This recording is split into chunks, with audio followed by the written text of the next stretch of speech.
he would. Sorry, I moved a little slow. I'm having knee surgery Friday. Take your time. Thank you for coming.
Next, I will call our sheriff of DeKalb County, Melody Maddox. Sheriff Maddox. Tarshawn, fix that computer. That view.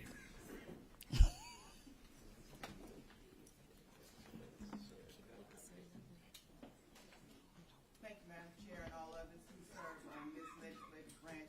Thanks for the opportunity to be able to sit here and speak. I'm DeKalb County Sheriff Melody Maddox. And I come to you before, on September the 29th, I received a phone call around 2:30 p.m. from a neighboring sheriff asking for assistance from our team at the DeKalb County Sheriff Office.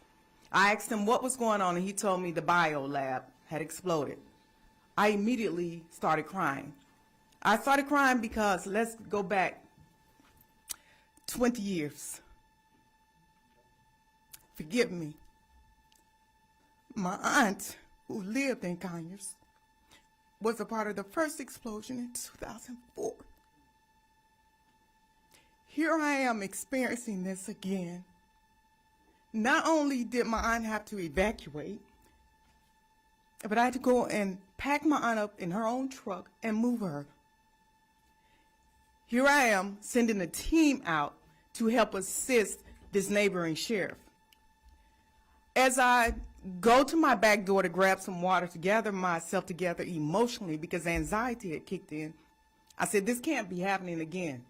I look out my back door because I'm only 2.4 miles from the Biolab, and my backyard is full of smoke. I can't shelter in place. I can't move. I am the sheriff. I'm responsible for 800,000 citizens, over 600 employees. Now here I am. I got to get out in it. I got to mask up. I'm on albuterol and Abilify for my eyes. And no, it's not because of my lashes. It's because I'm sure that's what they're going to say. But I'm suffering. Then I freak because I get another phone call from the neighboring sheriff to say, we need your assistance again 2 days later. I couldn't in good conscience send my team out again into that mess. We all know what happens when the captain of the ship fails. There's no vision, nowhere to guide. But there's also a problem when you have no team to help guide that ship. So I couldn't send my team out again. But I did. I assisted where I could. and I'm suffering. I'm back, as she said, with migraine headaches that I never encountered. I'm suffering in a townhouse with no air that I just recently turned back on because it's hot. I have to get out. I pride myself every day on putting this uniform on and this badge. As State Representative said, I'm very proud of the position that I hold. I'm angry, I'm upset, but not only that, I freaked again because I'm wondering now, where's my 14-year-old grandson? I can't move him with me. I had to have him to go shelter with this other grandmother because I can't put him in harm's way. We're back at it again. It's got to stop. It's got to end somewhere. And I'm mad. And if you go on my social media page, you will see the video and the mass that took place and my people that had to put on PPE equipment and the fire department telling them that's not even safe to wear with the chemicals that were in the freaking air. And I'm still to this day getting messages saying shelter in place from 7 p.m. until 7 a.m. I am a 24, 365, 7-day-a-week leadership in my community. I can't shelter down. It's got to stop. Thank you, Sheriff. Madam Sheriff, we have a question. We have a question from the panel. You know, what would be helpful, I think, Madam Chairs, is when the speakers come up, if they could, in part of their remarks, answer what would you like to see happen. That would be helpful in our deliberation on what should we do. So I'm going to start off with you, Sheriff Maddox. What would you like to see happen in this situation? I would like to see our community protected. Compensate those residents that had to move, that have nowhere to go, that have no food. We're helping our other victims of Hurricane Helene, but what about the victims of this? What about those that cannot move? We have to stay where we are. We have to protect. This is not a one-time event. This is not a two-time event. My aunt passed away with lung issues, and I watched as her neighbors, one by one, succumb to this deadly thing. I understand people want pools, but they need to find somewhere else to put that plant, and not in our community. It's unfortunate that's in the heart of the community of those that are struggling already. And here we are struggling again. Yes, I may be the sheriff, but I'm struggling because I have to get up every morning and still get out and serve my community, and I'm not going to stop. There's an old gospel song that says, in the midst of it all, in the midst of it all, I'm still here and I'm still standing to serve my community, and I'm going to continue to do such in honor of my late aunt. Thank you. Thank you, Madam Sheriff. Chairs. Mr. Porter, you want to have a seat? Sure. What's your number? Sheriff, our chair wants to ask you a question. Sorry, I apologize.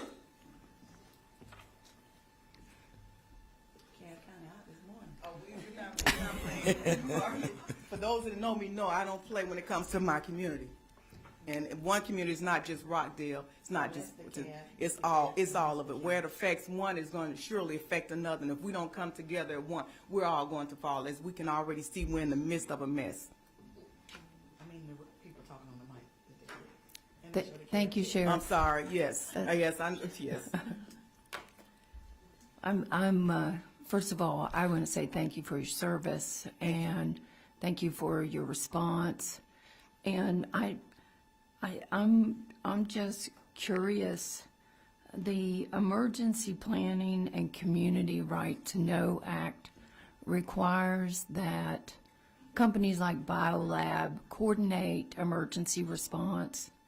Have they coordinated with you or your office?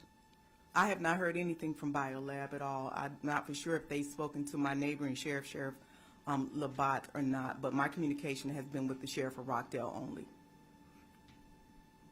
Okay.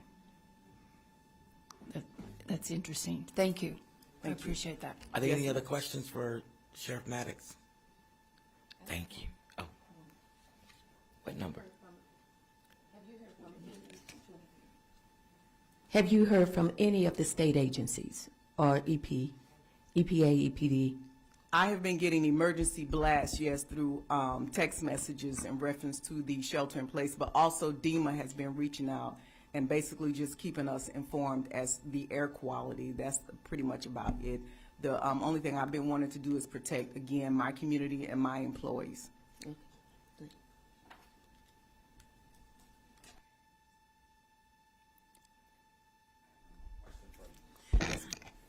Thank you, Sheriff, for being here today. Yes. I'm sorry, but my asthma and my allergies are killing me today as well, and I have been sheltering myself.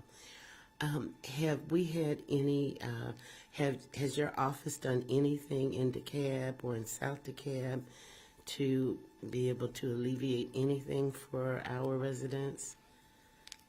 Have we done anything? Is there anything that you all are doing? Are there any blasts that are going out from you all? Anything that would help the residents of DeKalb? We have, the only thing we have put out is what you can see if you go on my social media, which I have done personally, that I took it upon myself. But in reference to putting out a mass blast out outside of social media, I've not done anything because I take my information again from DEMA or either the Rockdale County Sheriff. Whatever they give me, I try to make sure that we put it out on our social media. Okay, so no one in Rockdale has contacted you at all? No, ma'am. All right, thank you.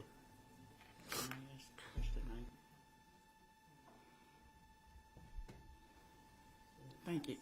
Thank you, Sheriff. Yes. I am the representative for Newton County, which is right on the border of Rockdale. Yes. And my sheriff, Ezel Brown, could not be here today. However, the question I posed to him, I'm going to pose to you. What about your inmates that are in your possession? Yes, we of course that's priority to make sure that number one, our employees are taken care of, which we have done that. We've put out information to them to make sure that they are okay, but also making sure that the quality in the jail itself is good for the inmates. We have not had any issues from the inmate. We do a pretty good job making sure that all of our inmates are taken care of and that their medical is up to par. So we have not had any concerns as far as that's concerned, and I think it's probably because of maybe because of the little distance that it is from there.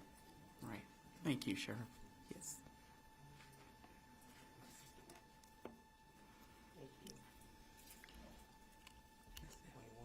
No. Thank you, Sheriff. Thank you.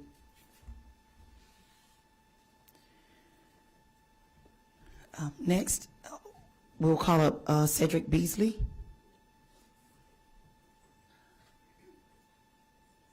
Is Cedric online?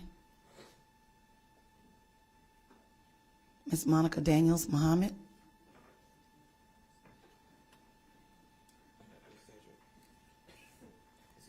No, he's not. I didn't hear him, so we're moving.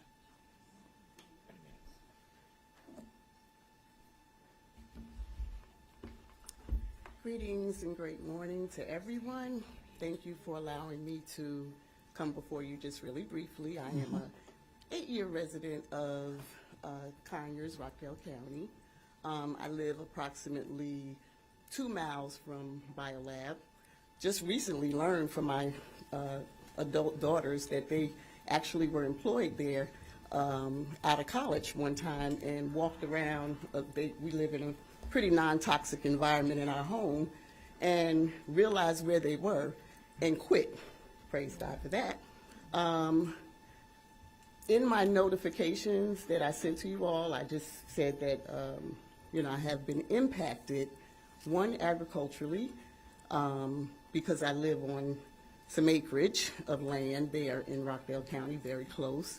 Environmentally, which I already had a challenge with my water in the county. I live on a piece of property where we have community wells, and no EPA reports on that. So my financial situation has been interesting anyway, because I've never used the water. We have to have our own filtering systems and all of that just to shower and cook and that type of thing. I just wanted to bring something. As I was sitting here, I intended to mention my father, who has been long gone for 21 years now. And he worked for a very prominent company in the United States that the Aaron Brockovich story was told about.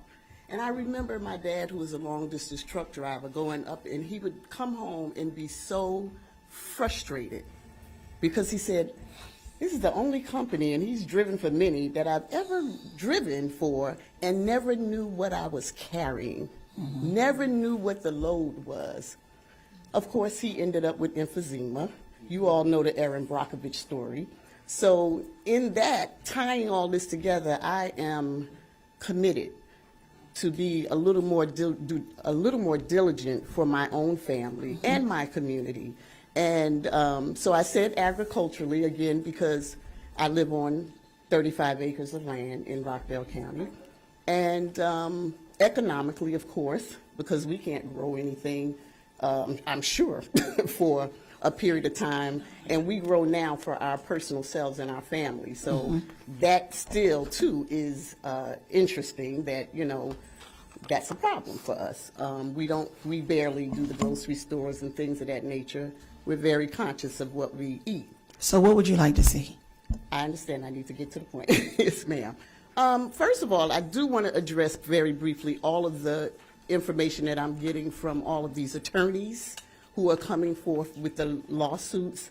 I don't want to be courted. I want to see the governmental agencies that are responsible, that need to take responsibility for this situation, from DeKalb to now Rockdale. I don't care how business friendly we are in our community. I want to see them take responsibility, because this is a national disaster. And Milton is on the way. Mathematics is what it is. Money will run out. I want to see a communication process that gives us some sense that we're not now going into mental health issues because we don't know if we live or die. So to make it short, that's what I'd like to see. I'd like to see us be a little more vigilant with our communication. Yesterday, all of a sudden, we see evacuate. Well, in between that time, we had no communication that said, well, there's a problem. And you can't tell me that you can't see or foresee a problem if you are a quote-unquote company that does what it does. So, Okay, thank you. Thank you, Ms. Muhammad.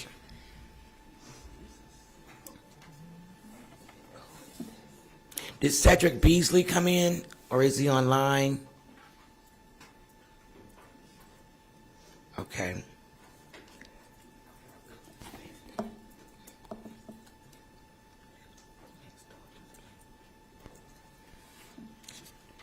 Is Kimberly Jackson online?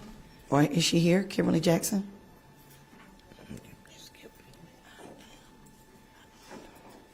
Betty Maddox? Technology. Somebody's called technology. Miss Betty's not here.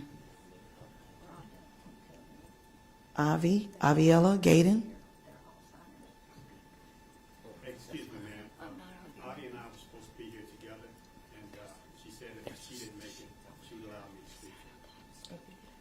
She would like for you to speak for her, but allow you to speak. We can. Yes. Come on. Hurry.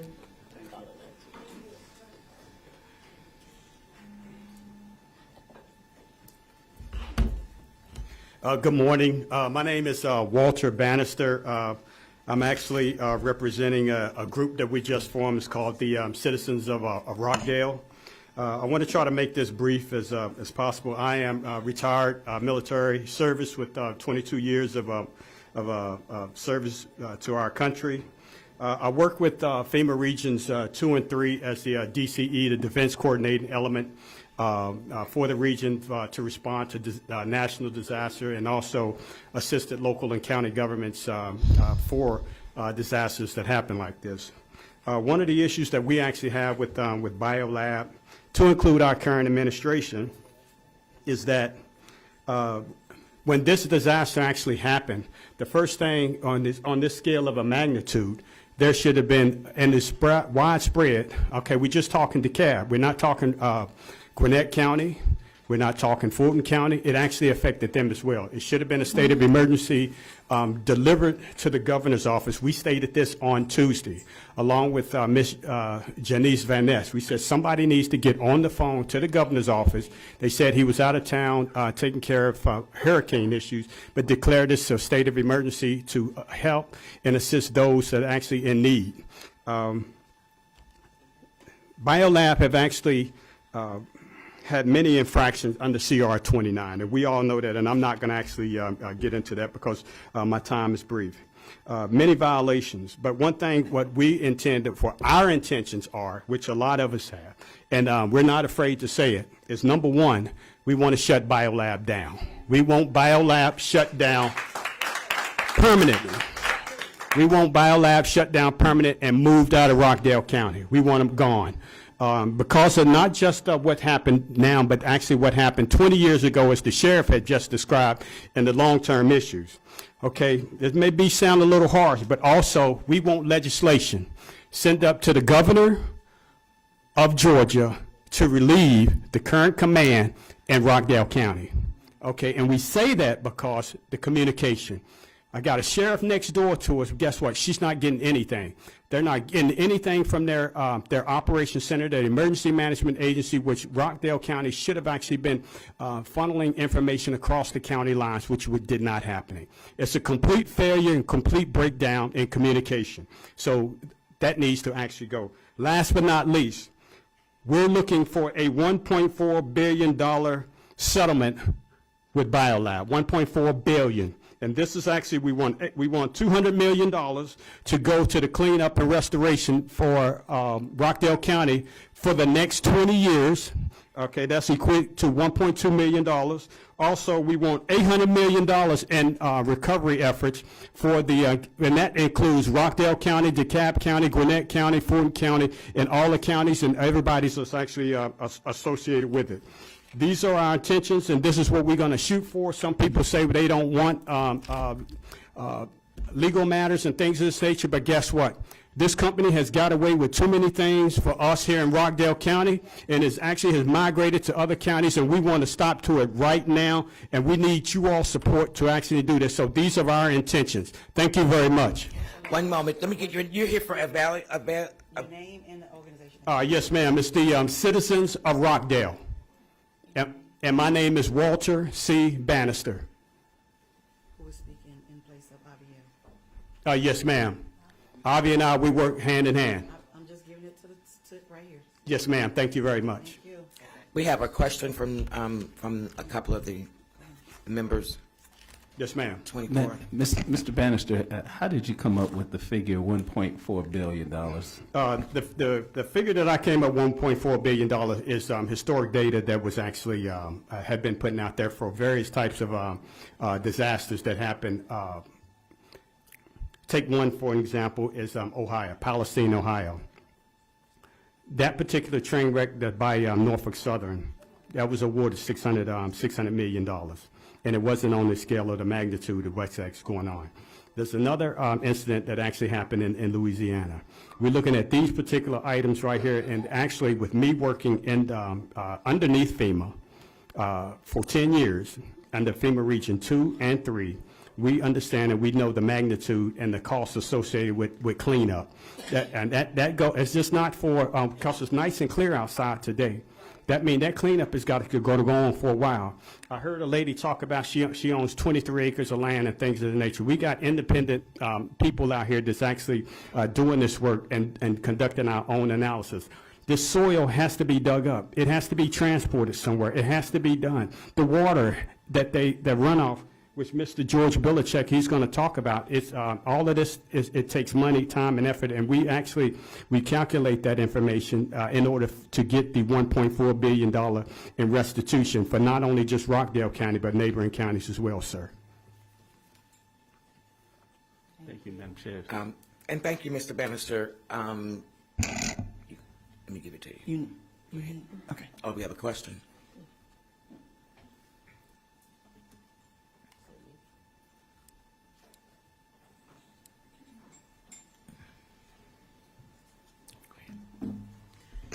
Thank you, Mr. Bannister. Can you please tell me, when you say we, I know we're talking about the citizens, when we're talking about the money.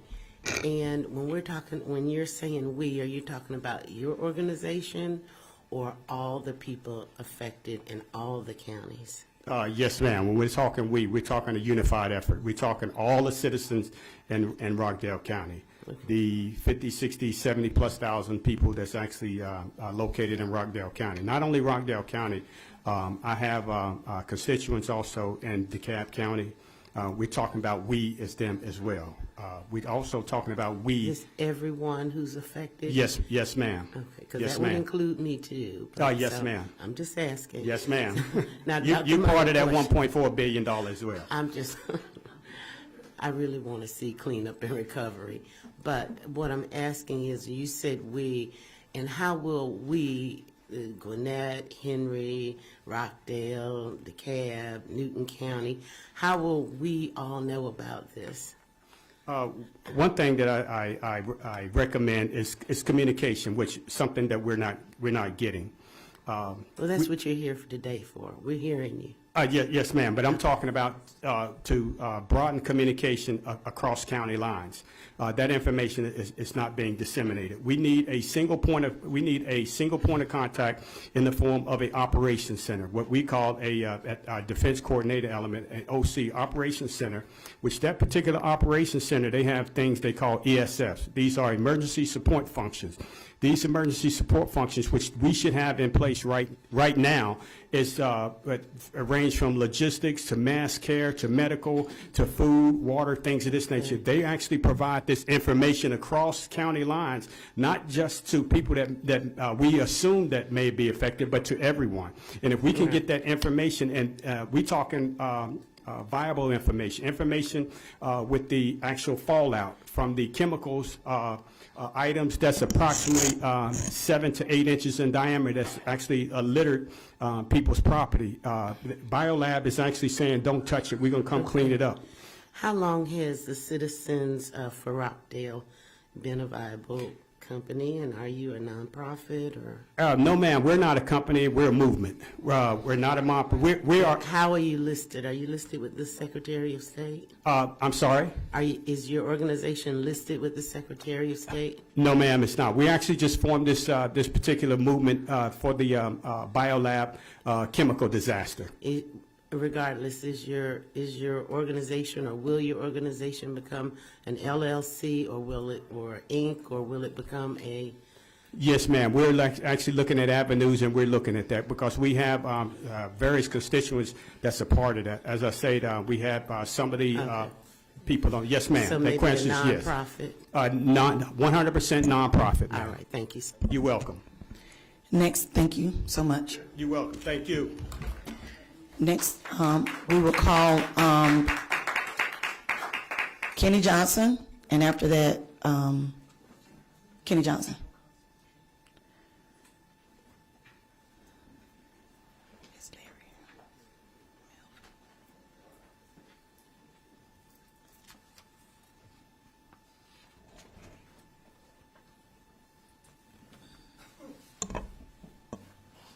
Thank you for inviting me. I am the state representative for soil and water conservation. I'm the first black man to be elected to this position since 1937, since the creation of soil and water.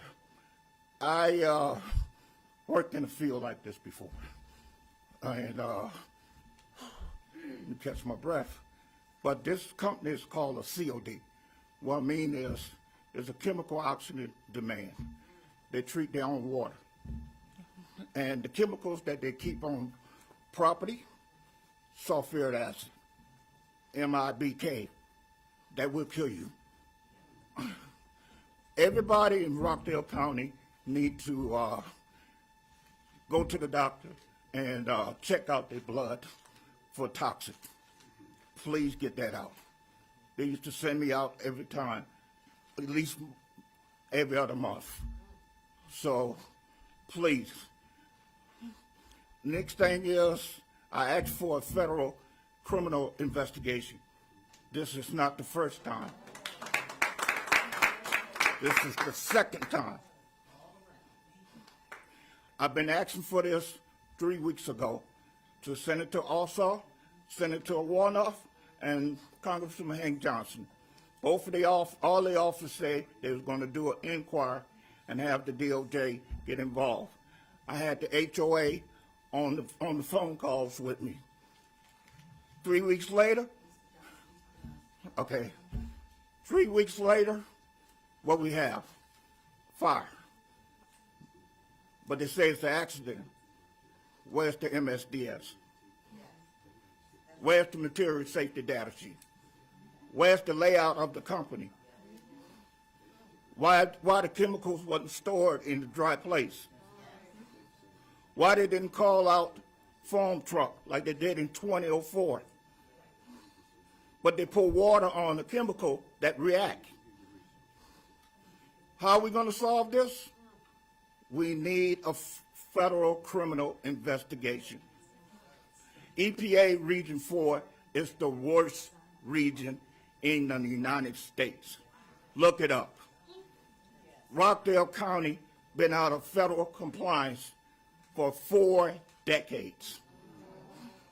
I've been fighting for 6 years.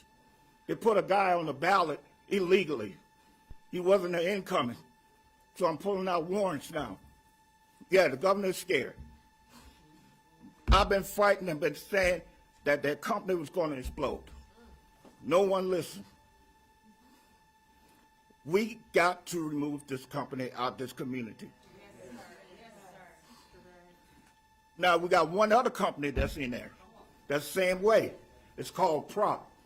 P-R-A-T-T. By 8 o'clock at night, you can smell the chlorine. They handle 1.7 tons of recycled paper. I'm the only one that have inspected that. We don't have enough inspectors to go in these companies. They know that. And they're not qualified. They know that. What I'm angry at too is that $850 million of our taxes went to this company to kill us. Y'all are in charge. Y'all elected official. We need a federal criminal investigation. Thank you. Thank you, Mr. Johnson. Is Melvin Little here? Melvin?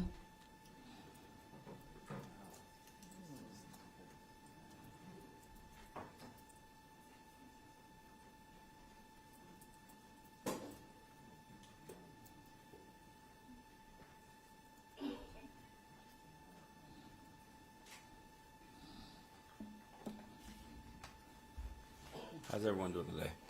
Good. I'm here on behalf of the businesses. I am directly across the highway. And when I look across the other side, it's called Biolab. I came into work this morning, I was talking to Larry Cox. And I was almost late because I had to evacuate again. They're not talking about, it was another fire last night. Yeah, and they were emergency evacuations. People had to go from other streets. I have 2 businesses. Both of my businesses are closed on Monday. I got contractors and employees that are willing to go to work in a plume. No one wants to do business in a smoke plume. They need to feed their families. I'm not asking for anything free for the American dream. I know at this table right now, where's the SBA loans to help the businesses out? Because after I leave here in 2 hours, I have to pay people. I got people, I'm borrowing from my bank, and my banker is being good to me to help people so that they can survive. I'm directly across the street in Ground Zero. Directly. I'm living the American dream. It is being ripped from me. Ripped. I am a soldier that is living in a garden. No one never sees me. I came here to build generational wealth for my family. No one, not one person is doing anything to help me, to help my family, and to help the contractors and families that I help. Every day I got newscasters sitting in front It's a smoke plume, literally. Have y'all seen what happens to the metal in 6 days? Because I fix cars, I'm telling you what happened. Just the chains look like they have 30 or 40 years of age to them in 6 days. And I got my people willing to go in there to try to make money. I'm pushing them to my other shop so that they can try to make something to feed their families. At this table right now is the power to be able to say, how can we heal these businesses? It's called SBA small loan, low interest. I don't want nothing for free. I want to live the American dream that's being ripped from me. And when I say ripped from me, I'm literally across the highways about 50 to 100 feet. Can somebody give me that insurance information, sir? I want that today. Thank you. Thank you, Mr. Little. That's powerful. That's all. Any I have. questions? Okay. Any questions from the panel? Wait, I have three first. Thank you. Thank you so much for that story. Do you have an estimate of how much you are losing each day? Okay, so Do we have any medical personnel here right now? We have to distrust the gentleman that took home. No nurses, doctors. It's more of a brown paper bag. Push the button. Push the button. Push the button.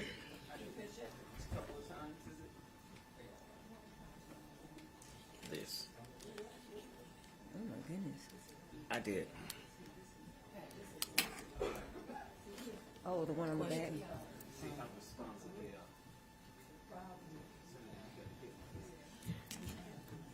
Yeah. Wow. Awesome. We had something happen.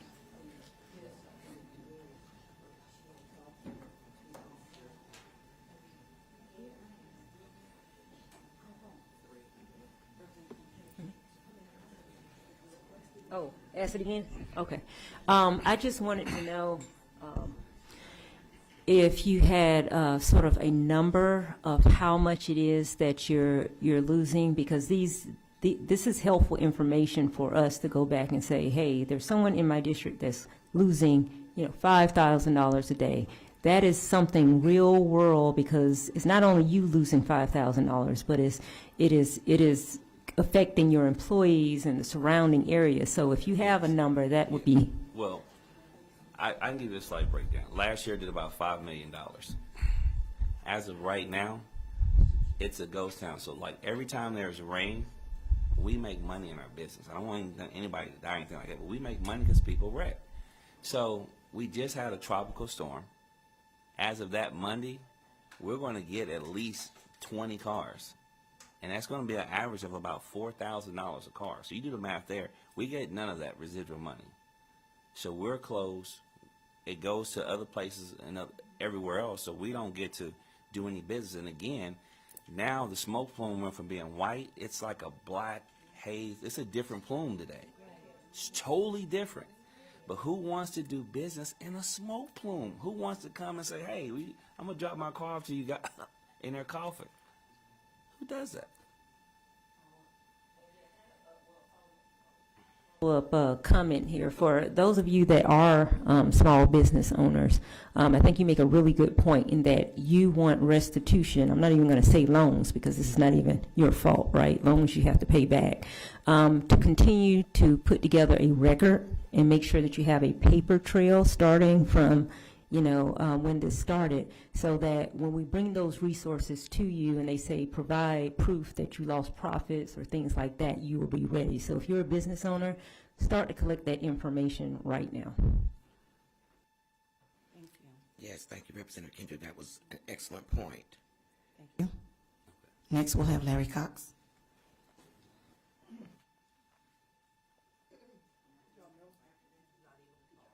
After that, Tamika Copeland. Good evening, morning, evening, afternoon. Thank you guys for having this hearing today. We really do appreciate the support that our legislative delegation is giving the citizens and business owners of Rockdale County. I run a business like Melvin that is literally across the street from Biolab. And actually, the storm runoff from Biolab actually comes to my property. The storm drains run there, and water continuously runs in that storm drain all the time, even if we're in a 30 or 40-day non-rain situation. All the time, my parking lot has flooded now since that new building has been built. Every time we get a significant rain, it floods. My building itself has flooded twice. We've had to have the company that's next door to us, Service Master, which is across the road from Biolab, and all of their equipment is locked in. They can't get to it. They snuck in the other day, couldn't even open their doors. The corrosion had impacted the locks on their doors and they couldn't get in. I am a business owner directly across from Biolab on Black Lawn. I have not heard one single word from the county directly as to what is going on, how long we will be impacted, or when we will be allowed in our businesses. We were allowed entrance yesterday to go in. The police officer at the blockade said we could go in. We went in, and within an hour, employees of Biolab in hazmat masks rushed into my office and said you had to leave. And I said, well, first I said, it was a guy just came in my office, and I said, well, who are you? He said, I'm with the company. And I said, that's really vague. What company? He said, Biolab. I said, well, I'm getting ready to leave because the smell is getting bad. I said, but you know you've got no authority to tell me anything. So you need to take your happy behind, turn around, and get out the office. So focus. So he left.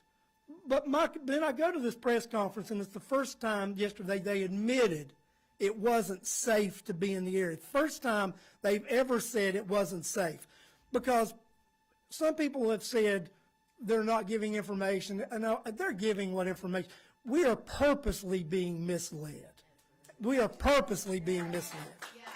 But because they don't want us to know how dangerous this is, because there may be some liability upon them also.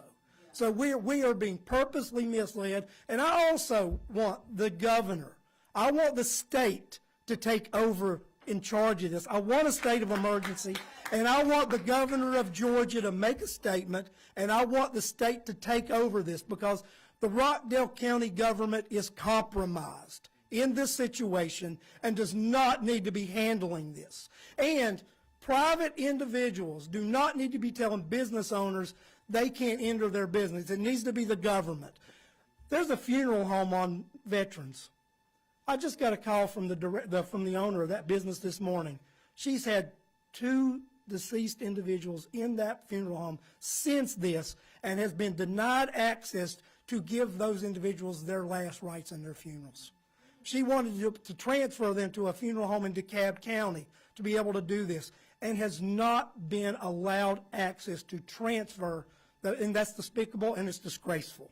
And I wanted to make sure that was brought out at this hearing so everybody here knows that. But that's how business owners are being, we are not told one single thing, not given any indication of when this will be over. And what do I say about Biolab? I don't want them as my neighbor anymore. Oh, wow.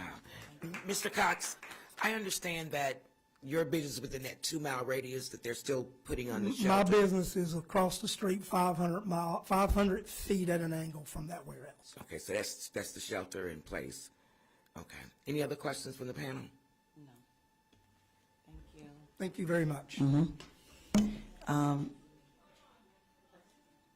Tamika Copeland? Online? Serena Todman Perez? Online? G.J. Thompson?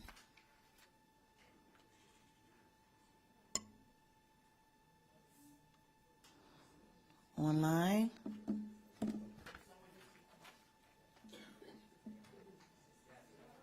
Jenica?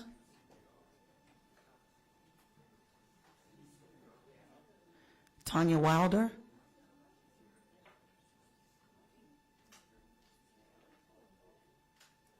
Tanya Wilder. George Kelichek.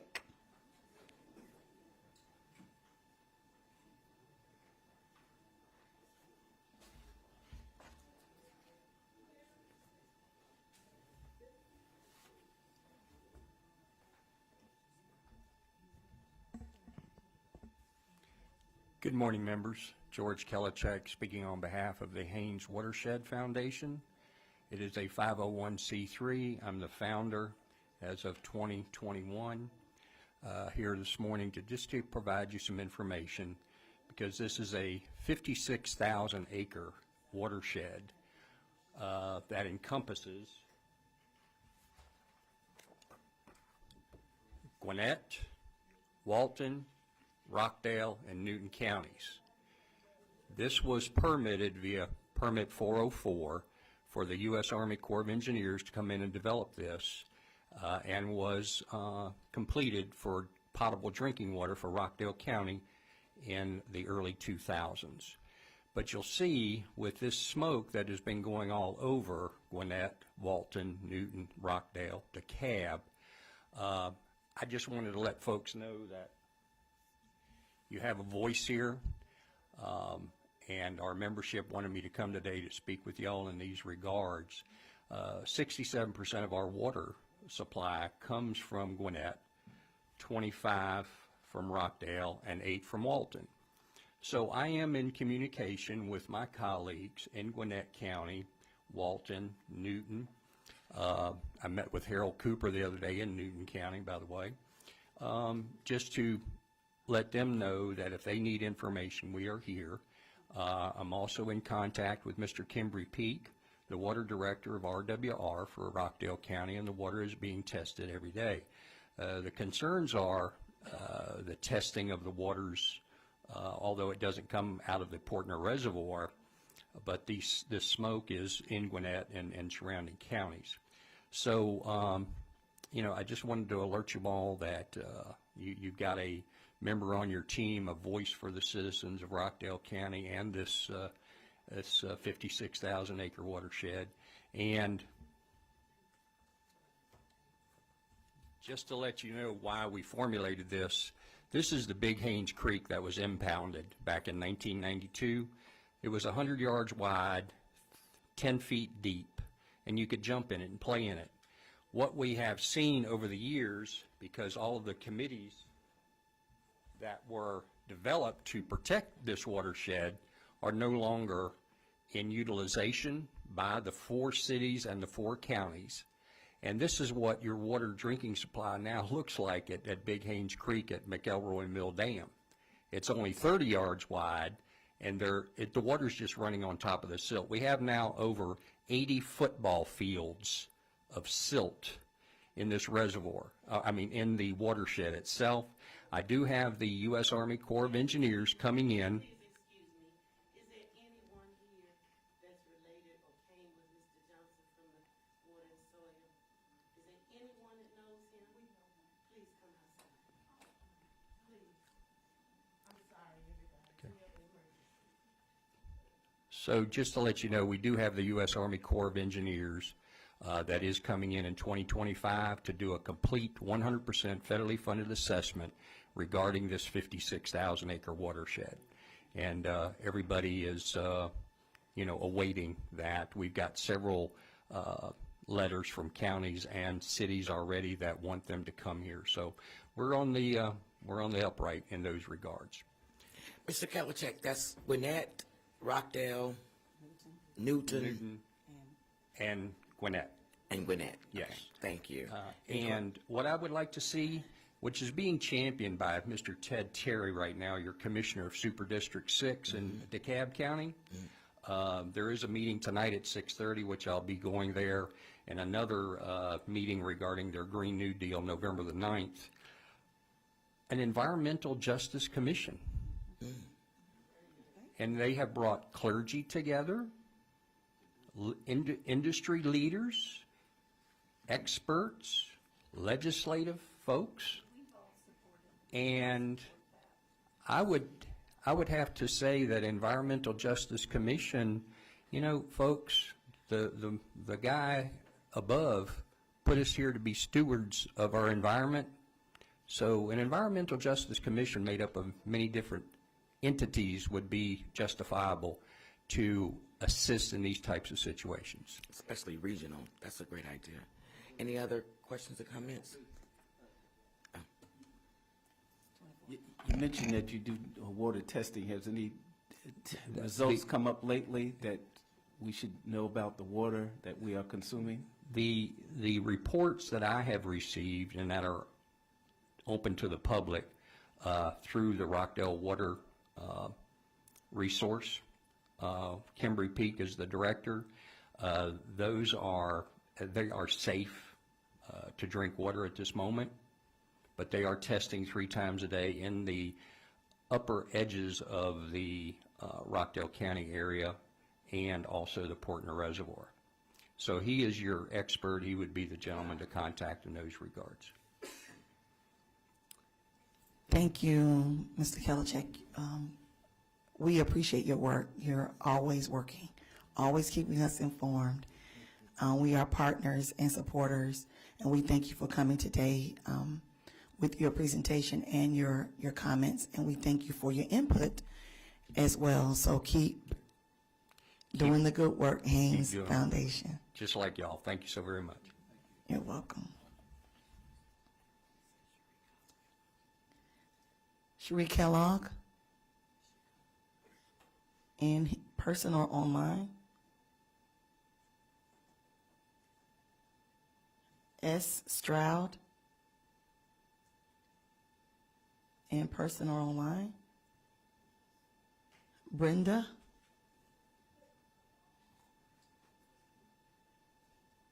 Cheryl Garcia,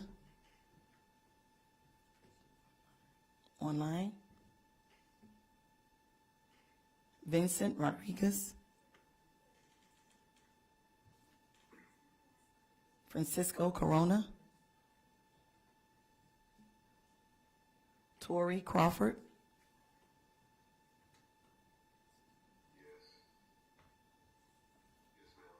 Go ahead, sir.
access my warehouse on Wednesday for a little while. But yesterday, I was told, when he's like, hey, I will give you, he told me if I pass these buoys right here, I will literally get a citation. Now, how can you tell someone that paid taxes on not one building, two buildings, and then some property over there? I'm a taxpayer. Now, that was frustrating yesterday. I didn't say anything. Yesterday was way frustrating for me, but I knew the officer was doing the job. And one thing I'm not going to do, come out public service.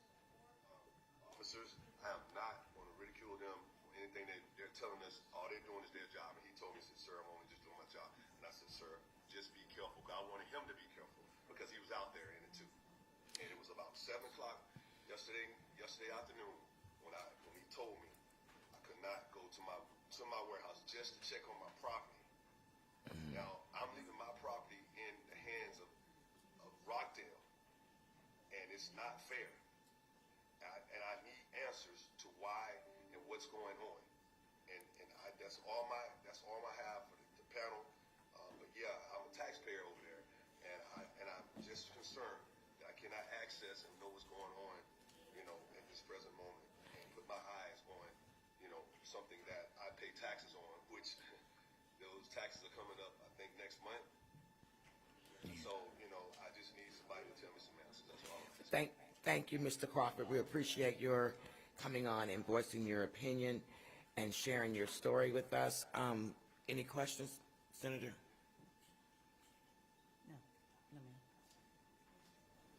No, thank you, sir. I believe we missed Ms. Garcia. She's online, and I don't think she could unmute at the time.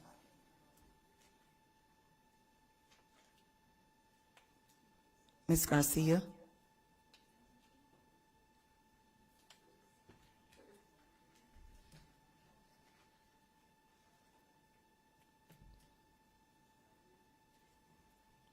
Ms. Corona?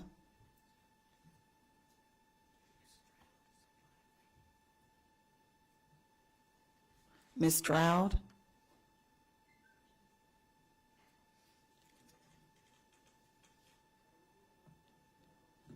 Andrea Chavez? Who is? Hi, this is Cheryl Garcia. I'm sorry, I'm doing two conferences at the same time. I don't know if I was being called or not. I apologize. You are, ma'am. Go ahead. You can go ahead and speak. Yes, ma'am. You can speak, Ms. Garcia. We can hear you.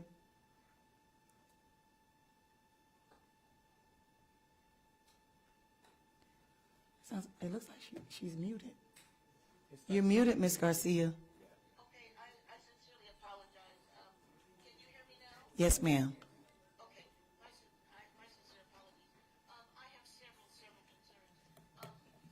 And I expressed them to the Chemical Safety Board in Washington, D.C., who assured me that they were sending out two representatives, that they had sent out two representatives on Monday. This is the organization, the federal agency that actually did the 2020 the evaluation of the Biolab fire. So and I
My other concern is that it took 5 days to provide any resources. I still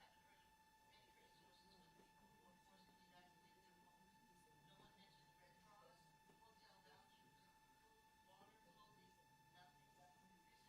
This is not their first fire here, and I don't know why the county did not implement an emergency response plan, if they even have one. I have also requested a copy of the latest fire inspection done there, because as many people have already stated,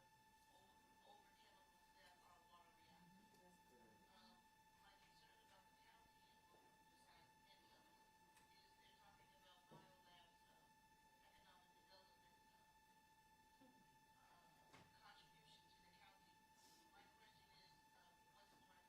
Biolab's tax payments or the health of their residents? We need to know what are the potential long-term health effects of continued exposure to Biolab's chemicals. I heard last night that Morehouse College of Medicine was going to actually implement a research project.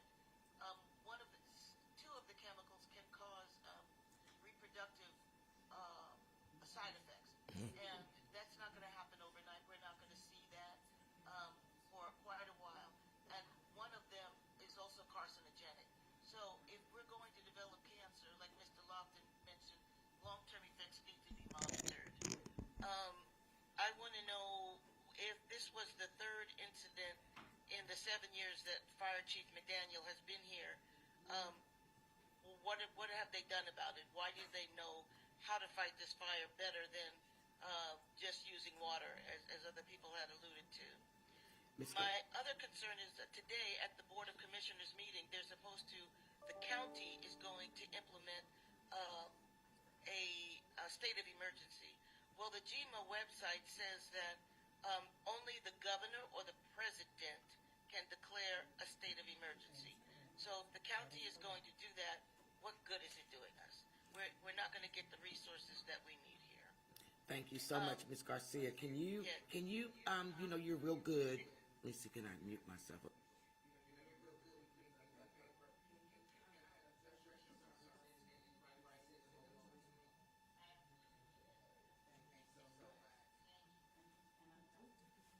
Yeah, I do believe the new fire chief is new, like new. I'm sorry, I didn't hear that. The fire chief is new.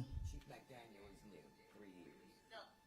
She said, in her during the press conference, she said, I quote, "This is the third incident of this magnitude in the 7 years that I've worked in Rockdale County."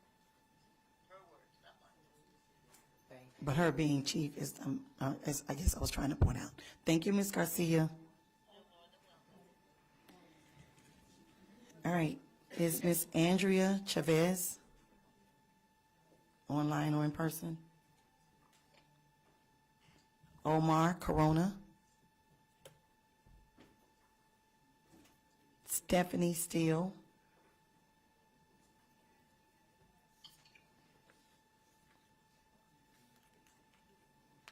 Sylvia McDaniel.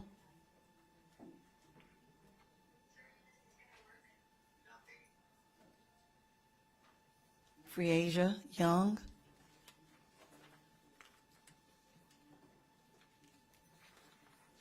Pamela Purdue.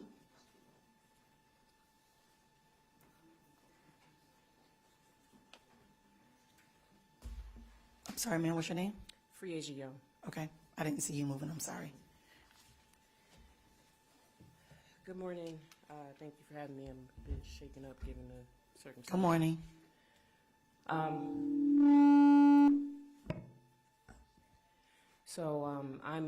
My name is Freasia Young. I am a public health consultant by profession, but I'm also an environmental justice activist throughout the metro Atlanta area, and several of you have seen me before. I live 9.8 miles away from the Biolab site, and as an environmental justice activist, I was frozen with anxiety, had no idea what to do first. Now, I think it's important to note that while this may have happened several times in Conyers, is not the first time for the state. I want us to be mindful of what happened with Pinova in Brunswick. And I was also there to support their efforts, and now I find that the Brunswick community is here to support us. I am calling for environmental policy. During the 2023-2024 session, we had over 100 people here at the State House advocating to their legislators in support of HB 1263, which was introduced by Representatives Schofield and Drenner. That would have established a state environmental justice advisory board. The chairwoman of the House of Natural Resources and Environment wouldn't allow us a hearing. So then we pivoted to a Senate resolution for cumulative impact study, which was championed by Senator Tanya Anderson. Thank you very much. And then again, we were stonewalled. And so what I'm asking for is for cross-aisle communication, because we do have HB 1169, which also died in the House, which was introduced by Representative Townsend of the 179th District. That's the bad actor bill, and it will look at violations in other states and give the EPD the authority or give them the power to deny a permit. While that did die in the House, we hope to work with Representative Townsend to reintroduce, and I implore you all to have that cross-aisle communication and work with Representative Townsend to reintroduce the bill, to support the bill, and hopefully get it passed, because it's a need. And so my ask today is for us to stop being reactionary and to start being proactive. Thank you. Thank you, and thank you for your advocacy work and the bills that she just listed. Thank you so much, Ms. Friesia. Ms. Pamela Perdue.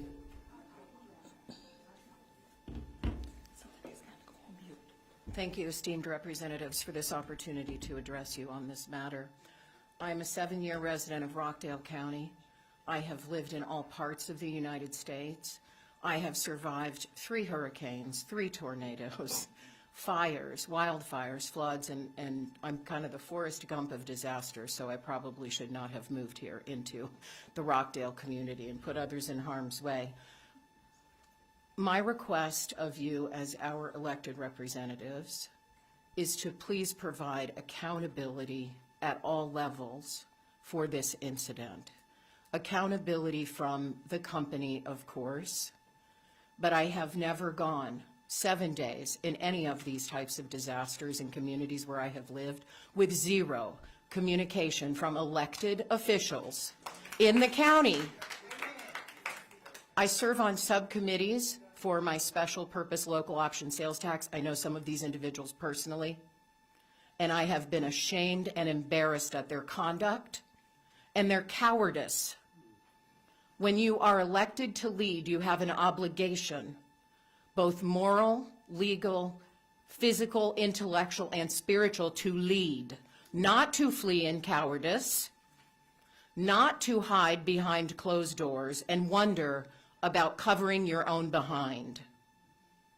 So all that I ask of you as our representatives, very respectfully, is to review and enforce the laws that are already on the books. In my day job, I'm a chief compliance officer in financial services. The accountability must be enforced from the outside and at the state level, because we have no other choice. After you have ruled out all of the possibilities of fear, of incompetence, the thing that is left is corruption. And while we attempt to put our lives back together in the face of uncertainty, and while we pray for the gentleman who was here and so courageously spoke, at risk of his own health and safety, just know that as a community, Rockdale will prevail, but we need your support from all over this great state of Georgia. And we need accountability all the way up to the governor's office. And we entrust our future in your hands, as we have done with our votes in the past, and now we do with our hearts. Thank you very much. Thank you, Ms. Perdue. Thank you so much.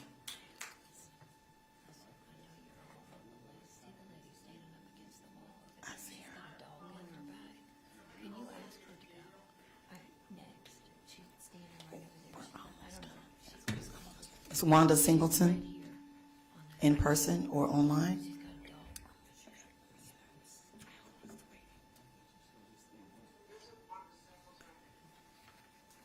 I'm a citizen of Rockdale County. I live in the garden. I feel strong. I'm just very upset about the lack of leadership and lack of transparency about the chemicals that are inside the plant. I'm very concerned about the citizens as human beings. I'm very concerned about the fact that the priority is for the sake of that biolab. It's not only killing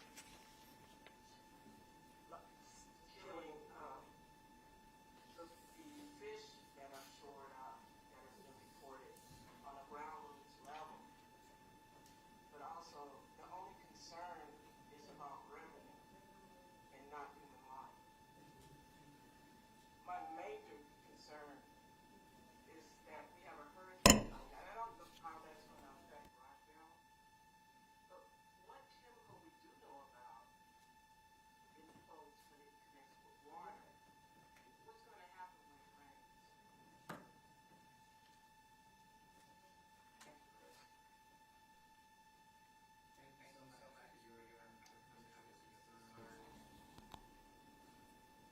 Ms. Stroud, are you still on?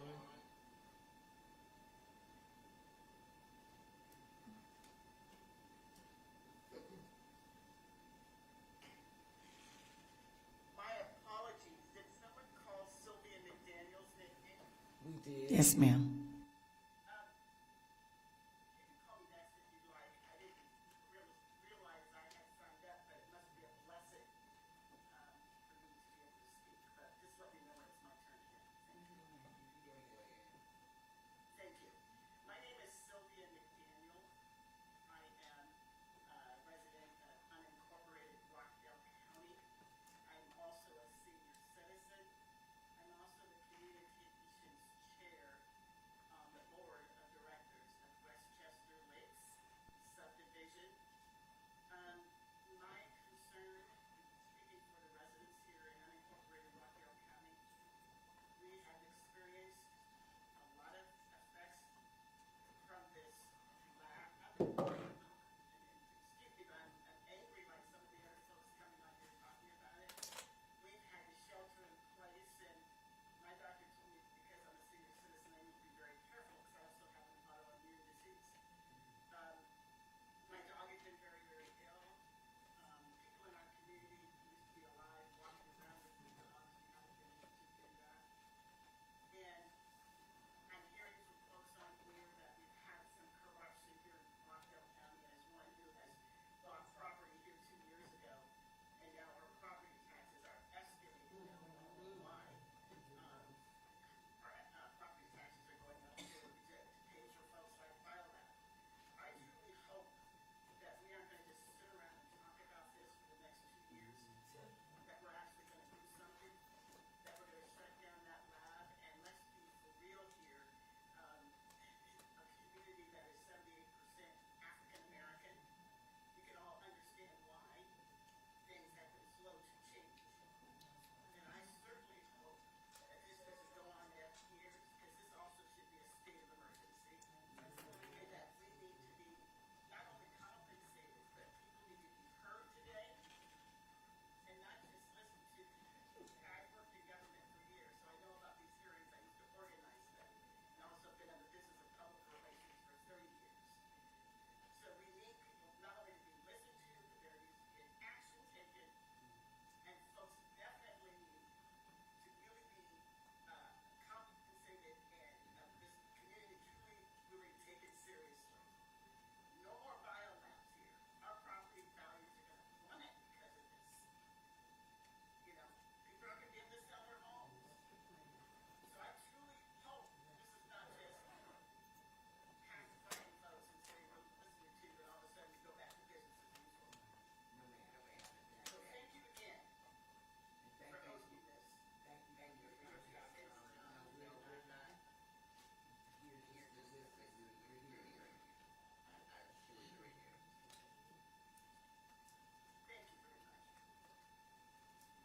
Is Ms. Stroud still on the line?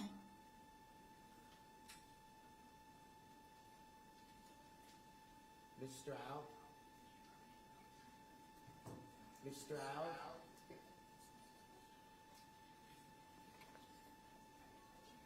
Okay, next we'll have Tiffany Howard.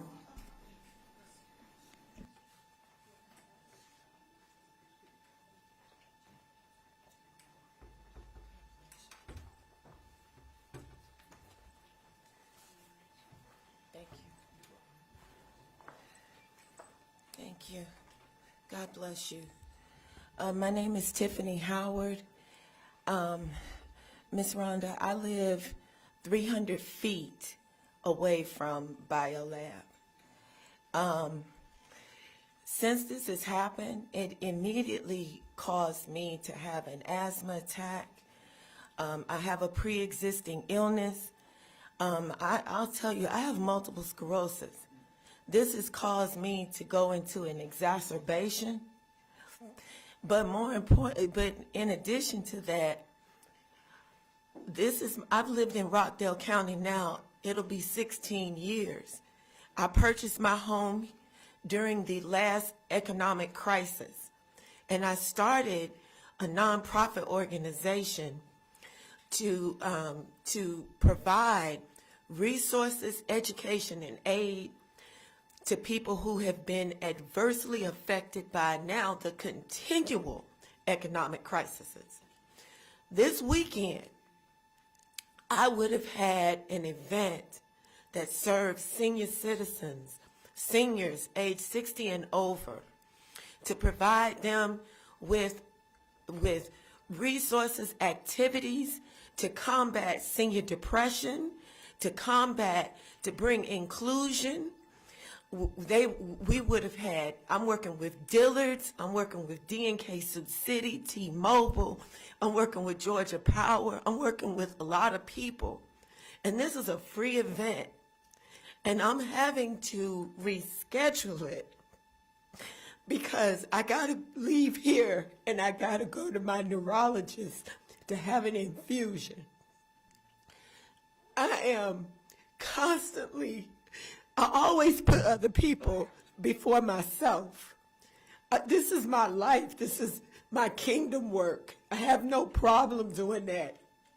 But when you talking about the fact that I really can't stay at my house with no AC, I get hot, I get sick. My dog has been passing wet stool with blood in it. And she never gets sick. She doesn't even want to go outside. The dog realizes what's going on in the grass. She doesn't want to go outside.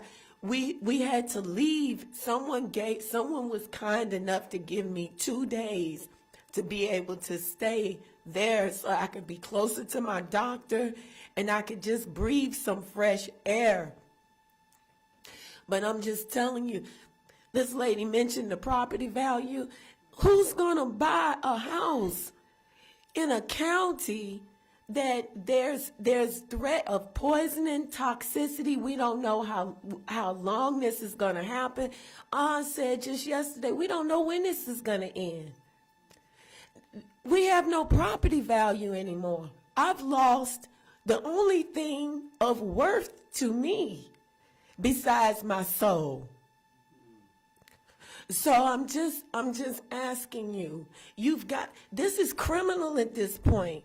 You've got to, we haven't received any help. Nobody has called me. I've reached out to the city chair. Nobody has called us. We're within that 2-mile radius. No EPA, no FEMA, no OSHA, no nothing. Nobody has contacted us in this emergency. It's unusual. It's too unusual that nobody has reached out. Put us in a hotel. The children aren't even able to go to school. This is affecting the environment, and this is not the first time. How has this been allowed to continue to happen for a third, some people saying fourth, it was a fire last night, so that's 5. Like, why? Come on. I mean, I need you to be reasonable. reasonable. So that's all I'm asking, and thank you for giving me a chance to speak. I appreciate you. You're my neighbor. You're my neighbor. I appreciate you. And thank you, Ms. Howard. And it's emotional for all of us, but we're in it together. We're going to get through it together.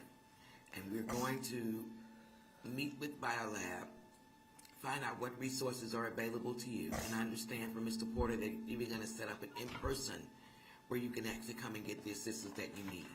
I will hold them to that. Let me ask you this, because I don't trust them. I'm sorry, I don't trust them. I don't trust that, you're coming out here and you're getting the stuff out of, the debris out of people's yards, but that's to quickly get a hold of the evidence before somebody can get an independent study on what this is. That's the way I'm looking at it. And I'm just saying that I would trust better that the state would say, listen, let's put these people in homes, give them housing. I would trust the state. I don't trust them to be accountable for themselves. And this is the fourth time that they've put us in this situation. I mean, this is affecting the state of Georgia, the taxpayers. We're paying for this. We're paying for them.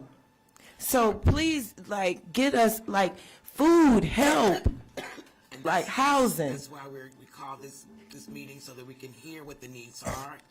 And we're not addressing the cleanup, the how, the why. We don't have the experience or the expertise to address any of that. But in reference to the constituents, we're going to bat for you. We're going to make sure that you get what you need to make your life as whole as possible. That we're going to work on. And I hope that you'll compensate the citizens first, the homeowners, please. Thank you so much. Wait a minute, you have a question. I'm sorry, I come in on the tail end of it, and I did want to ask, what is it specifically that you would like to see outside of compensation? I would like to see Biolab evicted from the county. They have to go. They need to go to a remote area. If their chemicals are this sensitive, they need to go to a remote area that will not affect homeowners, the citizens. I would like to see that, and I would like to see us provided for with the needs that we have in this county. We need food, we need housing, and this is the stress of this, the anxiety of this is unbelievable. I'm losing my reputation and my work. I put 2 years into providing for the community. 2 years. I'm losing it. And can you tell me, I wasn't here when you first started, but can you tell me what symptoms are you having since this occurred? Breathing. I have asthma. Being hot in a house with no AC, it triggers me to have an MS exacerbation. I have to have intravenous treatment similar, and no disrespect to anybody that has cancer, but it's the only way I can explain to you is similar to chemo. That's the only way I can explain it to you. Correct. All right. Thank you so much. And thank you. We appreciate you coming out more than you know. Who was online? Someone was online. Okay. We have a representative here from CHARS.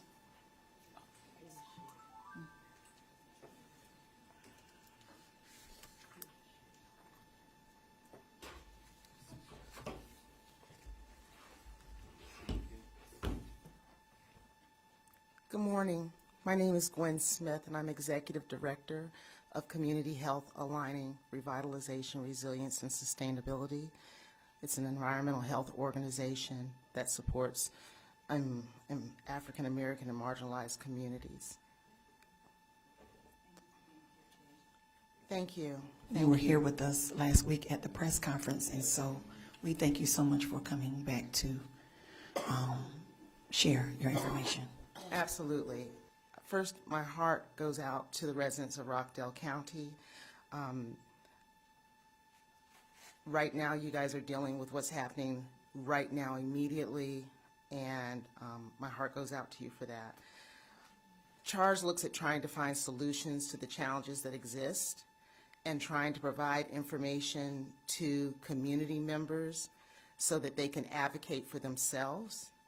And without understanding the roles and responsibilities of your representatives, and you can't really hold them accountable for your representatives and your agencies and things like that.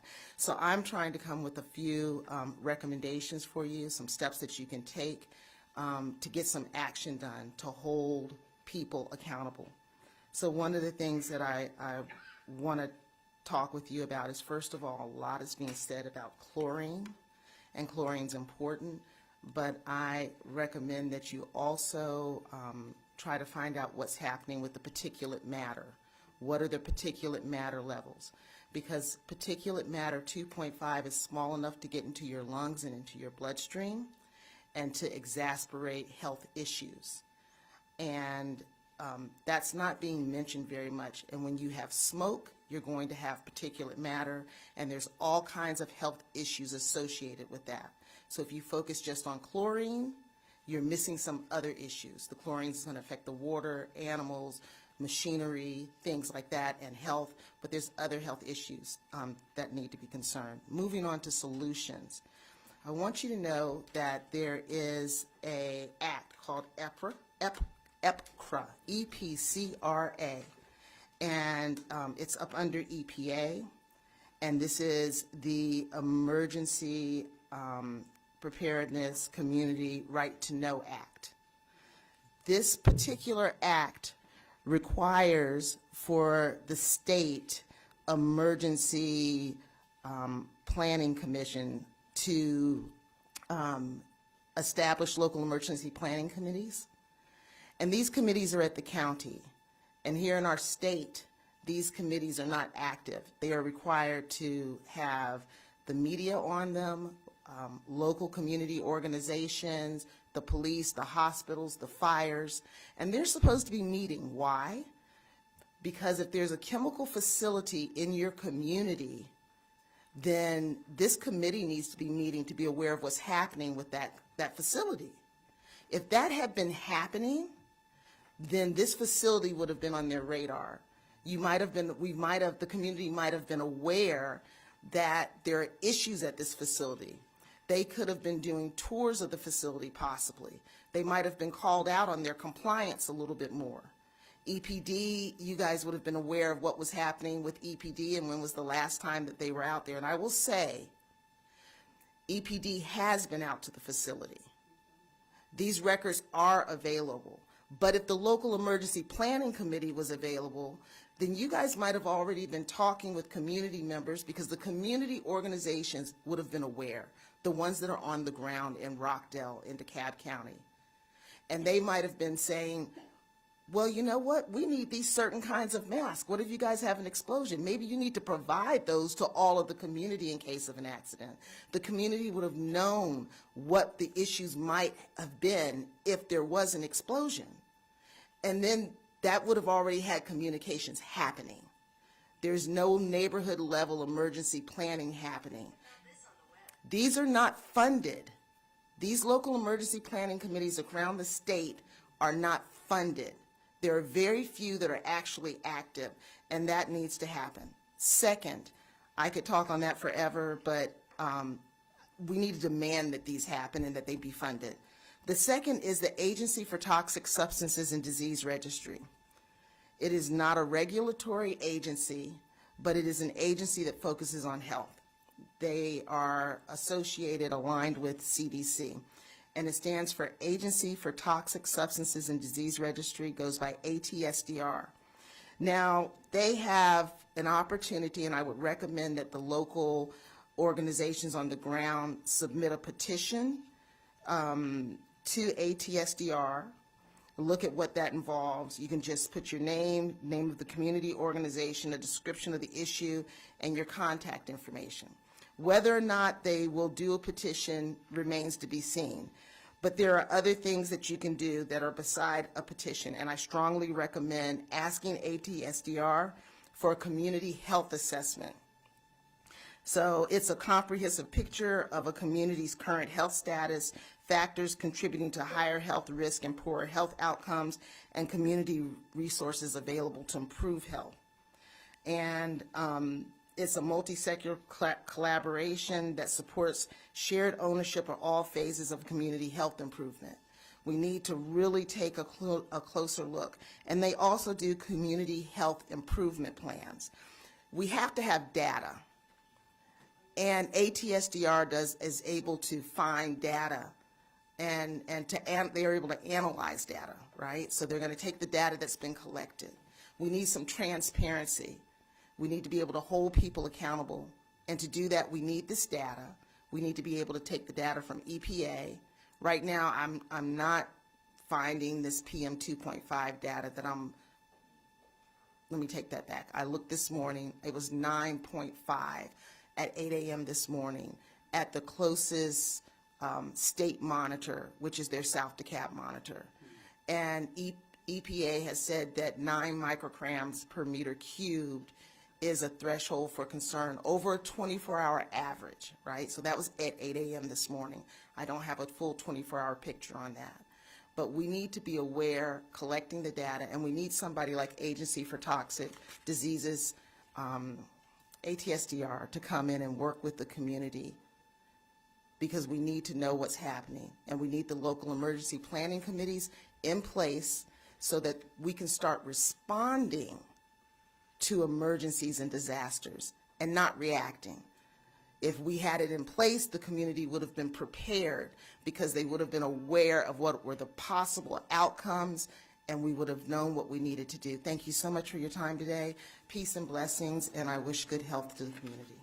Thank you so much. One second before you go. Can you tell me the correct spelling of the organization you're with? Community, COMMUNITY, health, HEALTH, aligning, ALIGNING, revitalization, REVITALI, don't get me embarrassed in public, revitalization, resilience, ampersand, sustainability. And that short for CHARS? CHARS, CHARRS.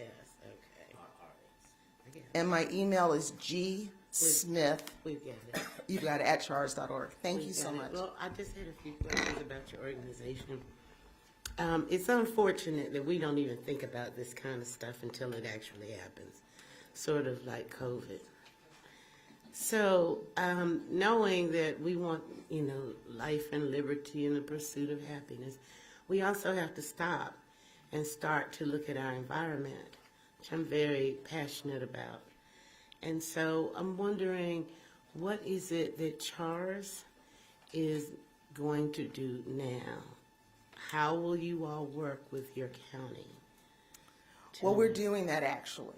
Are you seriously working to Yes, get the ma'am. community involved? Yes, ma'am. I mean, Yes. your next door neighbors, not just because we have this. I just want to know. Well, I want to know who to come to. I want to know if we're going to start having regular meetings to be able to discuss our environment there in Rockdale. I mean, I'm only 3 minutes over the border, so it's This is to what the border. I think needs to happen in every county, and that is, we have to understand that there are people that work at the federal level, at EPA, and at CDC, and at the state level at the Environmental Protection Division, that went to work at those agencies because they care about environment and health. But when things like this happen and things fall into the cracks, we begin to say they. And we assume that everybody that works at that agency has failed us. but we have to begin to look at the roles and responsibilities of individuals at these agencies and organizations. And what Charles likes to say is that we need to slow down to the speed of community. What that means is that in the African American and other marginalized communities where there is low and moderate income earning individuals living there, we have priorities. And they're competing priorities. And things like coming to a meeting like this doesn't make the cut when our job is on the line, or, you know, we're dealing with relationships or school or our racist boss. Those are the issues that are a priority. So when we have people come to us and say, well, we put the meeting on the website, or we've passed out flyers, that's not enough. You should have known, you know, you had time to read up on the information.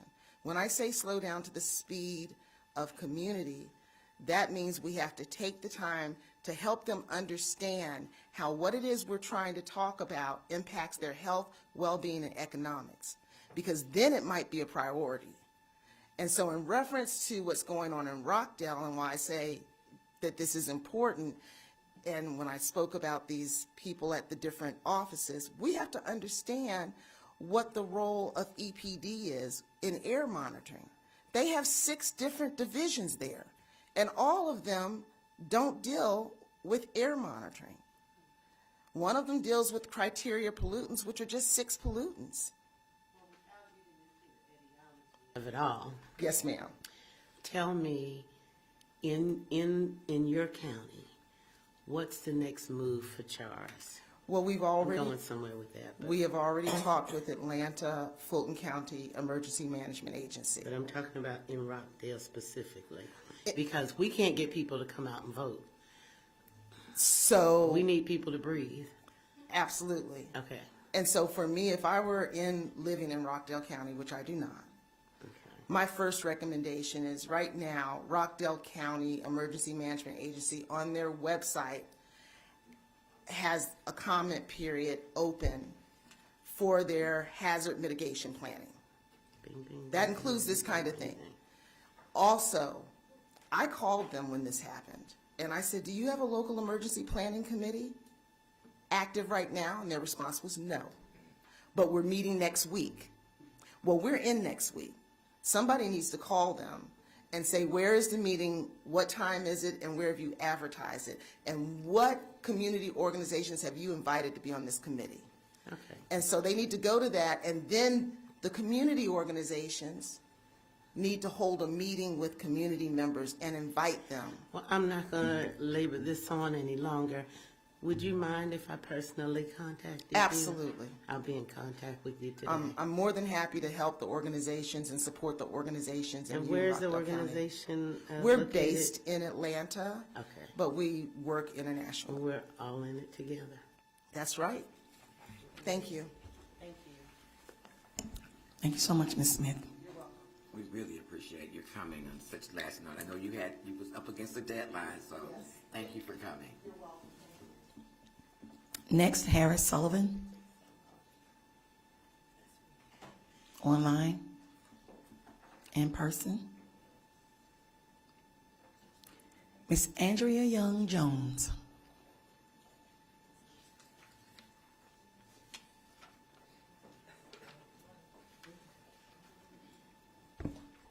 Good morning, everyone.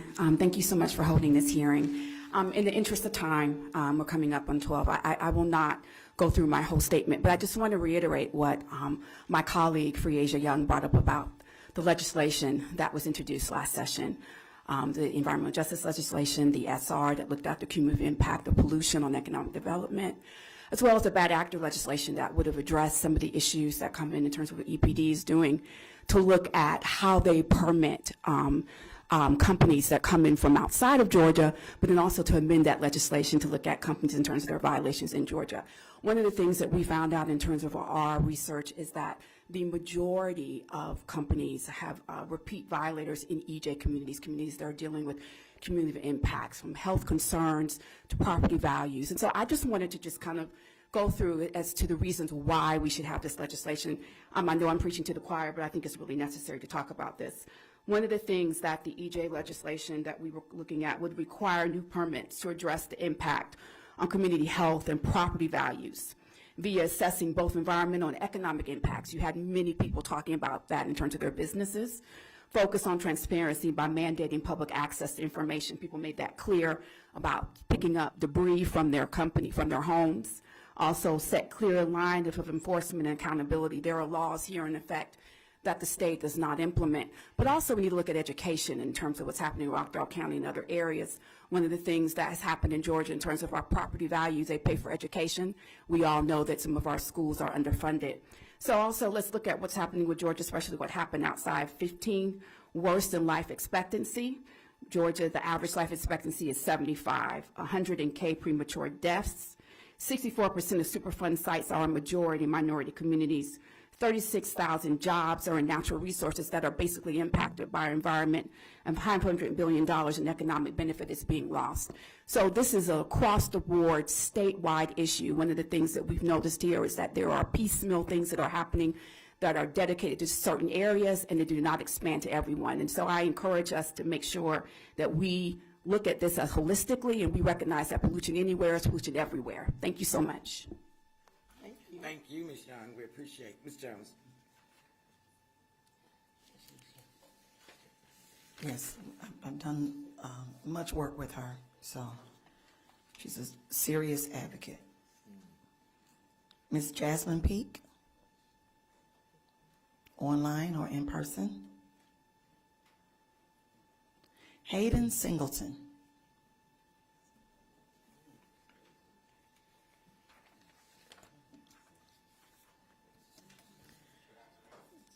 Hey, good afternoon.